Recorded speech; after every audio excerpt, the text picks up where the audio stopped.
போறானே இந்த மில்லினர், இந்த கரோட்பதி அல்லது இந்த கோடீஸ்வரர், இவன் போகும்போது கொண்டு போறது என்ன? சுவிஸ் பேங்க்ல இவருக்கு எத்தனை டாலர்கள், கோடி டாலர்கள் போட்டாலும் கொண்டு போறது என்ன? ஒரு கஃன் துணி, அவனை போர்த்தப்படுது, தைக்கப்படாத. அருமையான ஸ்டிச்சிங் எல்லாம் உண்டு உலகத்தில் வாழ்கிற நேரத்தில். அவனுக்கென்றே உரிய தனி உடைகள், தனி யூனிஃபார்ம், தலைவருக்கு தனி யூனிஃபார்ம், பதவிகளையும் பட்டங்களை வைப்பவர்களுக்கு தனி யூனிஃபார்ம், பெரிய வசதி உள்ளவர்கள் அவர்களுக்கு தனி உடைகள் எல்லாம் உண்டு. செத்து போனால் அவருக்கு என்ன உடை? இறந்து விட்டால் அவருக்கு என்ன உடை? கஃன் துணிதான். அது தைக்கப்படுமா? ரொம்ப ரொம்ப எக்ஸ்பர்ட் டீச்சர்ட்ட கூட தைக்கிறாங்களா? அவருடைய பாடியை கரெக்டா வெட்டுறதுக்கு, பாடியோட ஷேப்பே இந்த கஃன் துணி வெட்டப்பட வேண்டும் என்று யாராவது சொல்றாங்களா? பணக்காரர் இறந்து விட்டால் நிச்சயமா இல்லை. ஒரு கஃன் துணி, கையினால் தைத்த கஃன் துணி, அதில் ஒரு பாக்கெட்டும் இருக்காது. சுவிஸ் பேங்கில் 100 கோடி டாலர்களை டெபாசிட் பண்ணியிருக்கிறாரு. இறந்து போயிட்டா அவருக்கு போடக்கூடிய அந்த ஆடையில், அந்த கஃன் துணியில் ஒரு பாக்கெட் வைக்கிறது இல்லை. இதான் நிலை, மனிதனுடைய நிலை. இதை மறந்திருந்தா உலகத்தில் மனிதன் படிப்பினை பெற முடியாது. சுவிஸ் பேங்கில் அக்கவுண்ட்ஸ் வைத்திருந்தாலும், பெரிய நிலைக்கிழராக இருந்தாலும், வேற ஏதேனும் உயர்ந்த பதவிகளை வகித்தாலும், மௌத்தை விட்டு ஐனமா தக்கூனு யுதிரிக்குமுல் மௌத் ஒலோ குந்து ஃபி புரூஜி முஷையதா, பெரிய பேலஸ்ல வாழ்ந்தாலும், பேலஸ் கோட்டையினுள் வாழ்ந்தால் கூட எத்தனை பகைவர்களையும் அது தகர்த்து விடுகிற கோட்டைகளும், அதிகார வரம்பும் ராணுவமும், அந்த பாதுகாப்பு கிடைத்தால் கூட உனக்கு மரணம் வந்துதானே ஆகும் என்று குர்ஆன் சொல்லுகிறது. மரணம்தான் மறுமையினுடைய தலைவாயில். அதன் வாயிலாகத்தான் மறுமை வாழ்க்கையை மனிதன் தொடங்குகிறான். ஆகவே அந்த மரணத்திற்கு மனிதன் தயாராக வேண்டும். மரணம் நம்மை சுற்றி கொண்டே வருகிறது.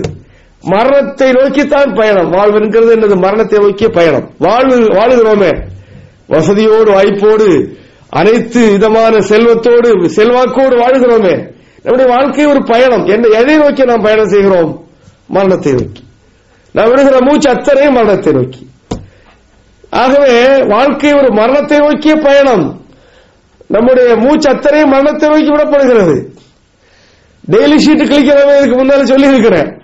காலண்டர்ல டெய்லி ஷீட் அல்ல மந்த்லி ஷீட் ஒரு மாசமும் நாம் கிழித்தாலும் சரி, அல்லது டெய்லி ஷீட்டை கிழிச்சாலும் சரி, வாழ்க்கையோட ஒரு பேஜை கிழிச்சிடறோம். வாழ்க்கை புத்தகத்தின் பேஜ் கிழிக்கப்படுது. கடைசியில் இந்த பேஜெல்லாம் கிழிக்கப்பட்டு வாழ்க்கை முடியும். அதை நாம் மறந்திருக்கிறோம். அதிகமாக மறந்திருப்பது மரணத்தை, அதிகமாக நினைக்க வேண்டியது மரணம் என்று இறைத்தூதர் நமக்கு நினைவூட்டினார்கள். ஆனால் அதிகமாக மனிதன் மறந்திருப்பது மரணத்தை. இதனால் தான் தடம் புரளுகிறான். எங்கெல்லாம் மனிதன் மரணத்தை நினைக்கிறானோ, மறுமை வாழ்க்கையை நினைக்கிறான், அங்கெல்லாம் தடம் புரளுவதற்கு வாய்ப்பு இல்லை. ஏன் தடம் புரளுகிறான் என்றால் மனிதன் மரணத்தை மறந்து விடுகிறான், மரண வாழ்க்கையை மறந்து விடுகிறான். உலகத்தில் மனிதனுக்கு நிரந்தரமே இல்லை. எத்தனை நலவாழ்வும், அதாவது இந்த சுகாதார ஆரோக்கியமான வாழ்வும் வளர்வதற்கு, நோய்களை முற்றிலுமாக ஒழிப்பதற்கு மருத்துவத்துறை வளர்ந்தாலும் இது பௌதிக நியதிகளுக்கு உட்பட்ட வாழ்க்கை. யாராக இருந்தாலும், எந்த படைப்பாக இருந்தாலும் மரணத்தை, அழிவை சந்தித்துதான் ஆகணும். அழிவு இன்று 60 வயதில் மனிதன் அழிகிறான், அல்லது 80 வயசுல 100 வயசுல மனிதன் மரணத்தை சந்திக்கிறான். அப்போ நீண்ட ஆயுள் கொடுக்கப்பட்ட மரங்களோ அதற்கு ஒரு காலம் இருக்கிறது. அதுவும் நிச்சயமாக ஒரு 4000 வருஷத்துக்கு மேல் ஒரு மரம் கிடையாது. ஒரு குறிப்பிட்ட சில மரங்களை 3000-4000 வருஷங்கிறாங்க. அதுக்கு மேல் அதுக்கு வாழ்க்கை இல்லை. பௌதிக நியதிகளுக்கு உட்பட்டு மழை, காற்று, சூரிய வெளிச்சம் பட்டு வாழுகிற உலகத்தினுடைய அத்தனையுமே ஒரு காலத்தில் அவைகளை வாழ்வு முடிகிறது. மனிதன் 60 வயசுல முடியலாம், அல்லது 80 வயசுல 100 வயசுல முடியலாம். வேறு பிராணிகளுக்கு நீண்ட ஆயுள் கொடுக்கப்பட்டிருக்கலாம். ஆனாலும் முடிவில்லாத எதுவுமே இல்லை. குல்லு மன் அலைஹா ஃபான். எத்தனை கேள்விப்பட்டிருக்கிறோம் சூரத் ரஹ்மான்ல. எல்லாமே அழிந்தே தீரும். வயபுகா வஜ்ஹு ரப்பிக துல் ஜலாலி வல் இக்ராம். அல்லாஹ்வுக்கு தான் ஸ்திரத்தன்மை, அல்லாஹ் அழியாமல் இருப்பவன். ஆகவே மனிதனும் அழிகிறான், பௌதிக நீதிகளுக்கு உட்பட்ட அத்தனையுமே அழிகிறது. சூரியனுக்கும் அழிவு, சந்திரனுக்கும் அழிவு, மலைகளுக்கும் அழிவு, கடலுக்கும் அழிவு. என்னப்பா இந்த புதுசா சொல்றீங்களா? யௌம துபத்தலுல் அர்து கைருல் அர்து. ஆகவே இந்த பௌதிக நீதி மாற்றப்படும். எப்போது மாற்றப்படும்? அதான் அதனுடைய பேர் தான் கியாமத் நாள். பௌதிக நீ குல்லு ஷைஇன் ஹாலிகுன் இல்லா வஜ்ஹு. ஒரு வசனம் 2 வசனம் அல்ல, இதை உறுதிப்படுத்துவதற்கு நான் சொல்லுகிற அத்தனையும் குர்ஆனிலிருந்து எடுக்கப்பட்ட தகவல்கள். குர்ஆனுடைய வசனத்தை உச்சரித்தாலும் உச்சரிக்காவிட்டாலும், அதாவது அல்லது ஹதீஸ், குர்ஆனுடைய விளக்கத்திற்கு ஹதீஸ் தருகிற தெளிவுரைகளாக இருக்கும். ஆகவே ஃபமா மத்தாவுல் ஹயாத் துன்யா ஃபில் ஆஹிரா இல்லா கலீல். இந்த பௌதிக நீதிக்கு உட்பட்டு வாழுகிற மனிதனும் ஏனைய படைப்புகளும் எத்தனை ஆண்டுகள் வாழ்ந்தாலும் இது குறைவு. இதோடு சேர்த்து குறைவு, மறுமை வாழ்க்கையோடு சேர்த்து குறைவு. மறுமை வாழ்க்கை தான் நிறையானது, நிரந்தரமானது, காலவரம்புக்கு உட்படாதது. காலிதீன ஃபீஹா அபதா. குர்ஆன்ல நாம் இமாம் ஓத கேட்டிருக்கிறோம். நான் ஓதும்போதும் அடிக்கடி காலிதீன ஃபீஹா வருது. ஹுலூத், ஒரு நிரந்தர தன்மை, ஒரு அழியா தன்மை உண்டு என்றால் அது மரண வாழ்க்கைக்கு தான், மரணத்துக்கு பிறகுள்ள வாழ்க்கைக்கு தான் உண்டு, உலக வாழ்க்கைக்கு இல்லவே இல்லை என்பதை நாம் புரிய வேண்டும். ஆகவே மனிதன் அழிகிறான். மனிதனுக்கு வாழ்வாதாரம் வசதிக்காக, மனிதனுடைய நன்மைக்காக படைக்கப்பட்ட அனைத்து ஜீவராசிகளும் அழிகின்றன. எல்லாமும் அழியும். அதற்கு பிறகு உலகமே அழியும். குல்லு மன் அலைஹா ஃபன், உலகமே அழியும். உலகத்திற்கு நிச்சயமாக ஒரு முடிவு இருக்கிறது. எந்த ஒரு பொருளுக்கு முடிவில்லாமல் இல்லவே இல்லை. பௌதிக நீதிக்கு உட்பட்ட அத்தனையும் முடியும். அது மரமும் சரி, கடலும் சரி, அத்தனையும் அல்லாஹ்விற்கு நிரந்தர தன்மை என்று நான் சொன்னோம். அல்லாஹ் குர்ஆன்ல சொல்றான், யௌம துபத்தலுல் அர்து கைருல் அர்து. இந்த பூமி நீ பார்க்கிறிய, இந்த பௌதிக நீதிகளுக்கு உட்பட்ட பூமி, இவைகள் மாற்றி அமைக்கப்படும். வஸ்ஸமாவாத்து மத்வியாத்துன். அல்லாஹ்வுடைய கரத்தில் சுருட்டப்பட்டதாக 7 வானங்களும் இருக்கும் என்று குர்ஆன் சொல்கிறது. மறுக்கிறீங்களா? என் பகுத்தறி பொருந்தலைங்கிறீங்களா? உமா கதருல்லாஹ ஹக்க கத்ரிஹி. அல்லாஹ்வை மதிக்காதவன் தான் இதை மறுப்பான். அல்லாஹ்வை புரியாதவன் தான் இதை மறுப்பான். அல்லாஹ்வுடைய ஆற்றலை வலிமையை தெரியாதவன் தான் இதை என்னவோ ஒரு சொல்லிட்டு போறார். இந்த காலத்துக்கு உதவாத தத்துவங்களை பேச முடியும். ஒமா கதருல்லாஹ ஹக்க கத்ரிஹி. அல்லாஹ்வை முறையா மதிக்க வேண்டிய ரீதியில் மதிக்கவில்லை. வல் அர்து ஜமீஅன் கப்லத்துஹு யௌமல் கியாமா. இந்த பூமியை 5 கண்டங்கள், இந்த கடல்கள், மலைகள் எல்லாம் கப்லத்துஹு யௌமல் கியாமா, அல்லாஹ்வுடைய ஒரு பிடிக்கு உட்பட்டது, அல்லாஹ்வுடைய ஒரு பிடியில் இருக்கும் என்று அல்லாஹ் சொல்றான். பாத்தீங்களா எவ்வளவு வலிமைக்கவன் அல்லாஹ். வஸ்ஸமாவாத்து மத்வியாத்துன் பியமீனிஹி. வானங்கள் 7 வானங்கள் என்கிறோம். இந்த கோலங்கள், வானங்கள் இன்று உண்டா இல்லையா என்பது இன்னொரு செய்தி. ஆகவே நம்முடைய பார்வையிலே தெரிகிற, மேலே தெரிகிற இந்த ஆகாயம், இவைகளெல்லாம் அத்தனையுமே இறைவனுடைய கரத்தில் சுருட்டப்பட்டதாக இருக்கும். போல்டர் மாதிரி. இன்னைக்கு மத்துவியான்னு சொன்னா போல்டருக்கு அரபியில சொல்றாங்க. போல்டருக்கு மடிப்போலை, அதுக்கு அரபியில பேரு மத்துவியா, போல்டர். அல்லாஹ் குர்ஆன்ல வஸ்ஸமாவாத்து மத்வியாத்துன் பியமீனிஹி. குர்ஆன் அல்லாஹ்வுடைய கையில் மடிக்கப்பட்டதாக இருக்கும். வேற என்ன வார்த்தை சொல்லி உங்களுக்கு விளங்கி தர? அல்லாஹ்வுடைய கரத்தில் வானம் இவ்வளவு சின்ன பொருளாக இருக்கும் என்று அல்லாஹ் சொல்றான். சுப்ஹானஹு வ தஆலா அம்மா யுஷ்ரிகூன். அவன் தூய்மையானவன். இவ்வளவு பிரமாதமான படைப்பாளர் எவ்வளவு தூய்மையானவன். சுப்ஹானஹு வ தஆலா இவருக்கு இணை வைக்கிறார்கள், இவருடைய அதிகாரத்தில் பங்கு சேர்க்கிறார்கள். அவனுக்கே வழிபடுவதற்கு விட்டுவிட்டு யார் யாருக்கோ, எந்தெந்த சாமிக்கோ, நடமாடும் சாமிகள், படுத்து கிடக்கிற சாமிகள், மனித சாமிகள், எத்தனை சாமிகள், எத்தனை தெய்வங்கள், வலியுல்லா சாமிகள், வலியுல்லாவை வழிபட முடியுமா?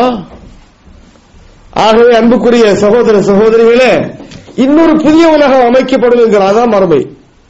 மரணத்திற்கு பிறகு மரணம்தான் மறுமையுடைய தலைவாயில். மறுமை நம்பிக்கை என்பது, மறுமை கோட்பாடு என்பது இந்த உலக நீதிகளுக்கெல்லாம் அப்பாற்பட்ட இன்னொரு புதிய உலகம் அமைக்கப்பட்டு வரும். யௌம துபத்தலுல் அர்து கைருல் அர்து வஸ்ஸமாவாத் வபரஸூ லில்லாஹில் வாஹிதில் கஹ்ஹார். அல்லாஹ்வுடைய திருமுன், அல்லாஹ்வுடைய திருச்சமூகத்தில் ஆதம் அலைஹிஸ்ஸலாம் காலம் தொட்டு இன்று வரையிலும், இனிமேல் கியாமத் நாள் வரையிலும் தோன்றுகிற அனைத்து மனிதர்களும் அணிவகுத்து நிற்பார்கள். பரஸூ லில்லாஹில் வாஹிதில் கஹ்ஹார் என்று அல்லாஹ் சொல்றான். ஆக மறுமை கோட்பாடு என்றால் நம்முடைய மரணத்திற்கு பிறகு மரணத்தினுடைய தருவாயில் கொஞ்ச கால கபர் வாழ்க்கை இருக்கிறது. ஆலமுல் பர்சக் நன்றாலை முதல்ல நினைவுபடுத்துற மனிதன் வாழுகிறான். முதலில் தன்னுடைய தாயாருடைய வயிற்றில், அப்புறம் உலகத்தில், அப்புறம் கபரில், அப்புறம் மறுமையில் வாழ பிறந்தவன். சாக பிறந்தவனே அல்ல, வாழுகிறான். ஆனா வாழ்க்கையினுடைய தளங்கள் மாறுபடுகின்றன. 9 மாதம் கற்ப பை அவருடைய வாழ்க்கை தளம். ஒரு 100 வருஷம் அல்லது ஒரு 90 வருஷம் இந்த மண்ணுலகம் அவருடைய வாழ்க்கை தளம். கொஞ்ச காலம் மரணத்திற்கு பிறகு மரணத்தின் வாயிலாக கபரில் கொஞ்சம் காலம் அது அவருடைய வாழ்க்கை தளம். அப்ப அல்லாஹ் தஆலா இவர்களை எழுப்பி மறுமையில் கொண்டு நிறுத்துகிறான். அது ஒரு வாழ்க்கை தளம். அதுதான் நிரந்தரமா நிலையான வாழ்க்கை. அந்த வாழ்க்கை தான் வேண்டும்.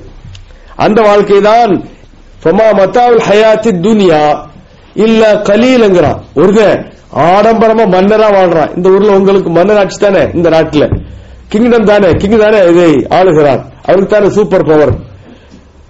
ஆகவே ஒரு மனிதன் இந்த ஒரு கிங்காக இருந்து, ஒரு மன்னராக, அரசராக இருந்து வாழ்ந்தால் எவ்வளவு பெரிய சுவைகளை எல்லாம், வாழ்க்கை இன்பங்களை எல்லாம் அனுபவிக்க முடியும். கஷ்டங்களே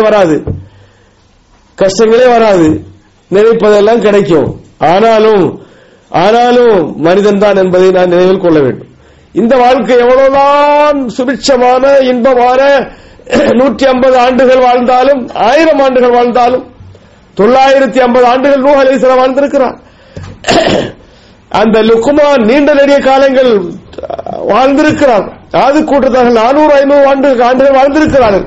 எந்த வாழ்க்கையா இருந்தாலும், எவ்வளவு சொகுசான வாழ்க்கையா இருந்தாலும், எத்தனை இன்ப நுகர்ச்சியை அடைகிற வாழ்க்கையா இருந்தாலும், இந்த வாழ்க்கையை பற்றி குர்ஆன் என்ன சொல்கிறது தெரியுமா? வமா மத்தாவுல் ஹயாத்தி துன்யா ஃபில் ஆஹிரா இல்லா கலீல். உலகத்துடைய வாழ்க்கை, இந்த இன்ப நுகர்ச்சி எல்லாம் கொஞ்சம் அற்ப வாழ்க்கை. இது அற்ப வாழ்க்கைங்கிறது. நாம் நினைக்கிறோம் என்ன பெரிய பணம் சேர்க்கலாம், மாளிகைகளை கட்டலாம், எஸ்டேட் ஓனராகலாம், ஒரு தொழிலதிபராக மாறலாம், நமக்கு அல்லது பெரிய பதவிகளை வகிக்கலாம் என்று நினைக்கிறோமே. இவற்றை ஒட்டுமொத்தமாக குர்ஆன் ஸ்டடி பண்ணி என்ன சொல்லுது? மனிதனே நீ தெரிஞ்சுக்க, இது மர்ம வாழ்க்கை சிற்றின்ப வாழ்க்கை. மத்தாவுல் ஹயா, மத்தா என்றாலும் சிற்றின்பம், கொஞ்ச நாள் அனுபவம், அதுக்கு போற போயிடுச்சு. என்ன ஒரு 60 வருஷம் மனுஷன் பிறந்த மாதிரி இருக்குது. எல்லாரும் கல்யாணம் பண்ணவங்க, கல்யாணம் பண்ணாத இளைஞர்கள்லாம் இருக்கிறாங்க. இளமே வந்தோம், ஒரு 25-30 வயசு ஆகும்போது பேரண்ட்ஸ் நம்ம கல்யாணம் பண்ணி வைக்கிறாங்க, அல்லது நாமே பெரிய கல்யாணம் பண்ண விருப்பத்தை பேரண்ட்ஸ் தெரிவிக்கிறோம். ஒரு 10 ஆண்டுகள்ல அல்லது ஒரு 15 ஆண்டுகள்ல ஒரு 4-5 பிள்ளைகளை பெறோம். அப்புறம் தல்லா பருவத்தில் தள்ளப்பட்டு எழுந்து நிற்க முடியறதில்ல, ராத்திரி தஹஜ்ஜுத் தொழ முடியறதில்ல, கால் வலி, முட்டு வலி, மாத்திரை இல்லாமல் பயணம் பண்ண முடியாது. ஒரு மெடிசன் பாக்ஸ் இல்லாம ஒரு 40 வயசுக்கு பிறகு 50 வயசுக்கு பிறகு ஒரு மனிதன் வாழ முடியாத ஒரு காலகட்டத்திலே இருக்கிறோம். அதனால என்னதான் கிடைத்து என்ன செய்வது? அற்ப வாழ்க்கை. அதைத்தான் குர்ஆன் சொல்கிறது, வமா மத்தாவுல் ஹயாத் துன்யா ஃபில் ஆஹிரா இல்லா மத்தாஉன் கலீல் வமா ஹுவ ஜஹன்னம். ஆகவே உலகத்தில் உள்ள அத்தனை பேர் மன்னர்களைப் போல சுகம் அனுபவிச்சாலும், ராணியை போல இன்ப நுகர்ச்சியில் ஈடுபட்டாலும், இந்த வாழ்க்கையை குர்ஆன் சொல்வது அற்ப வாழ்க்கை. இந்த அற்ப வாழ்க்கையை அற்பகால வாழ்க்கையை நிரந்தரமான நீடூழி வாழ்வதற்கு பயன்படுத்த வேண்டும் என்பதற்காகத்தான் நாம் இங்கே உலகத்தில் வாழ்கிறோம். ஏனென்றால் அங்கேதான் நமக்கு நிரந்தரமான நிலையான வாழ்க்கை. அல்லாஹ்வுடைய நீதிமன்றம் அங்கே கூட்டப்படுகிறது. உலகத்தில் நீதிமன்றத்தை தான் பார்த்திருக்கிறோம், அல்லாஹ்வுடைய நீதிமன்றத்தை பார்க்கல. நீதி வழங்குகிறவராக அஹ்கமுல் ஹக்கீமீன் அல்லாஹ் தான் நீதிபதி, நீதியாளர்களில் எல்லாம் நீதிபதி. ஒரு